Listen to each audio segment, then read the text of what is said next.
Hey guys, I went ahead and decided I'm going to go ahead and record this next section as well because you never know where we're going to be, and it's better to be prepared than not prepared. So, book 10 is what we're looking at today, and we're looking at Circe, the Grace of the Witch. Circe was a very powerful sorceress. We're going to kind of see that here.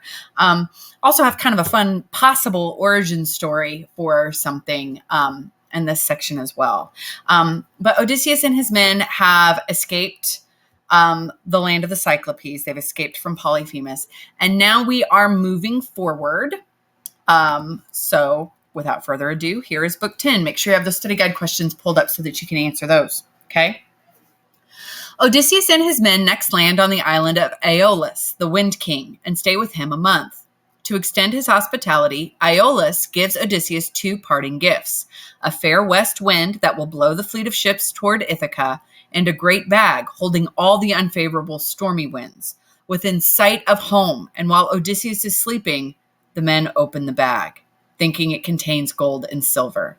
The bad winds thus escape and blow the ships back to Aeolus's island. The king refuses to help them again, believing now that their voyage has been cursed by the gods. Okay, so they meet Aeolus. He's a solid guy, got the rules of Xenia down perfectly. Okay, he hosts them for a month, takes care of them. He even goes a step beyond. He says, hey, I'm kind of the king of the winds here, so I'm going to do you a favor. I'm going to give you a good west wind that's going to push you homeward. You're going to love it. I'm also going to trap all the bad winds in this bag, and I'm going to tie a string around it, and all you have to do is when you get home, you can open the bag, and it's fine, but don't open it until you get home. You don't want to open it until you get home.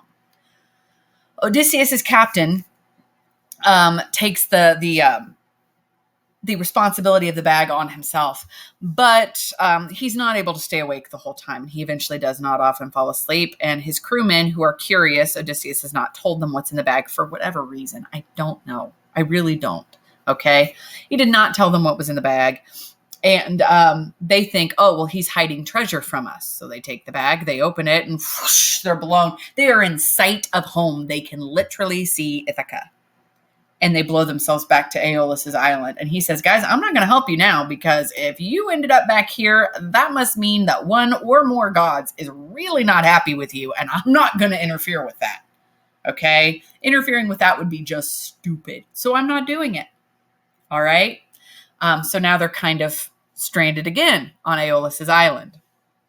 The discouraged mariners next stop briefly in the land of the Lystrigenes, fierce cannibals who bombard the fleet of ships with boulders. Only Odysseus, his ship, and its crew of 45 survive the shower of boulders. The lone ship then sets sail to Aea, home of the goddess Circe, who is considered by many to be a witch. There, Odysseus divides his men into two groups. Eurylochus leads one platoon to explore the island, while Odysseus stays behind on the ship with the remaining crew. So, the Lystrigenes, sorry, that's one I've always been like, how are we going to say that? But Lystrigenes is how I'm going to try to say it. They are these big cannibals. They're flinging boulders in, and they fling so many of these boulders that they actually sink the ships and kill almost all of Odysseus's men. Only him, his ship, and 45 of his companions actually survive. Okay, so we've got 46 men left. We get onto this island, Aea, and this is where Circe lives. We don't want to take all of our men, I don't want to put all of our eggs in one basket. We do want maybe somebody to get home and say what happened.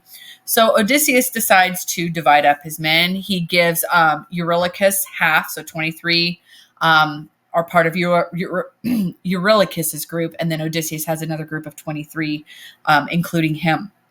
So now we're going to see what's going on Circe's island, Circe the witch. In the wild wood, they found an open glade. So Eurylochus's men, they're going exploring first. Okay, Eurylochus and his men, they're doing the exploring first. Odysseus and his men are staying back on the ship. Sorry, I wanted to make sure you guys understood that. In the wild wood, they found an open glade around a smooth stone house, the hall of Circe, and wolves and mountain lions lay there, mild in her soft spell, fed on her drug of evil. None would attack.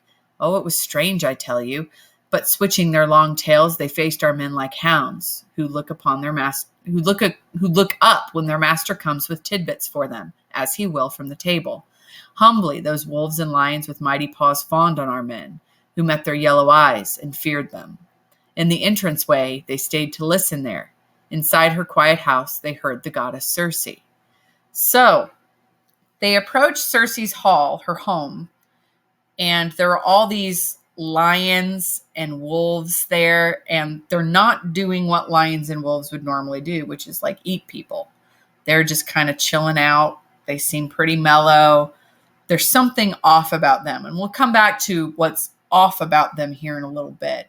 But there's something wrong with these lions. It says it's almost like they've been drugged. Okay?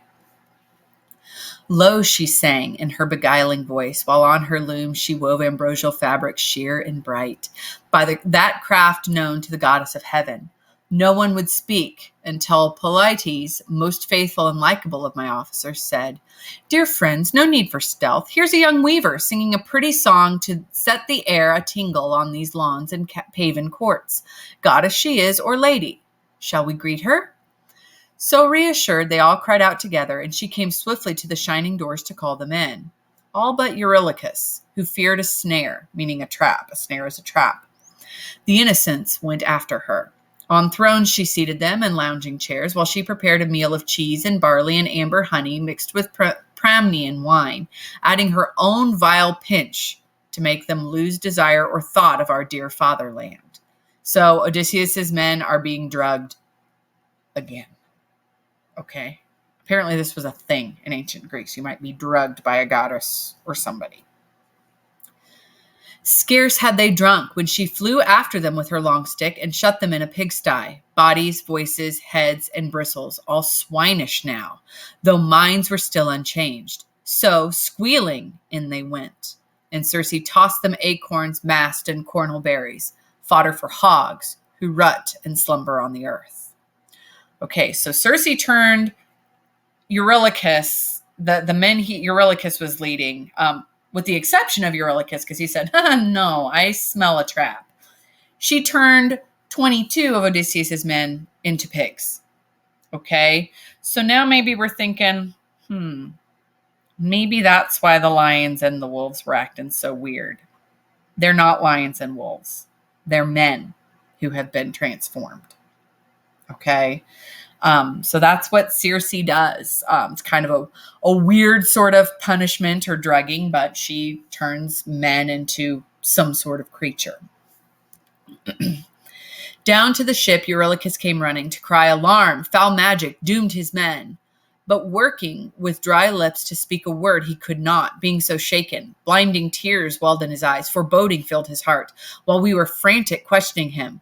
At last we heard the tale. Our friends were gone. So Eurylochus gets back to the ship, but he's so upset by what he saw that he can't even speak. He can't even get out the story of what happened, even though they're all trying to pry the story out of him. He simply can't enunciate it. Finally, he does end up telling him, "Yeah, she turned our guys into pigs." Eurylochus tells Odysseus what has happened and begs him to sail away from Circe's island. Against this advice, however, Odysseus rushes to save his men from the enchantress. On the way, he meets the god Hermes, who gives him a magical plant called moly to protect him from Circe's power. I wonder, this is your fun origin story. I wonder if this is where the term holy moly comes from. I don't know. I looked it up. I saw a couple references to the Odyssey. I saw a couple references to it being something to do with Moses. But the fact that Hermes, a god, gives him this plant that is sacred called moly, gave him holy moly. There you go. Still, Hermes warns Odysseus that he must make the goddess swear she'll play no witches' tricks. Armed with the moly and Hermes' warning, Odysseus arrives at Circe's palace. Circe gives Odysseus a magic drink, but it does not affect him, and he threatens to kill her with his sword. Circe turns the pigs back into men, but puts them all into a trance. They stay for 1 year, until Odysseus finally begs her to let them go home. She replies that they must first visit the land of the dead and hear a prophecy from the ghost of Tiresias. So, She bewitches Odysseus's men. They stay there for a year waiting for her to sort herself out and unbewitch them. So now we've had Odysseus staying with not one, but two very pretty goddesses. He stayed, later on in this story would be when he stays 7 years with Calypso and he spends 1 year with Circe. Okay. And she finally says, all right, I'll let you go. But you've got to do something first. There is a prophecy that you need to get. You need to get it from Tiresias. Tiresias is actually a pretty common character in Greek tragedy and Greek literature. He also appears in Oedipus, I believe in Antigone. There's a problem, though. Tiresias is dead. So, guys, book 11, we're all going to be going to hell. That's not fair. We're all going to be going to the underworld to visit with Mr. Tiresias. See you guys next time.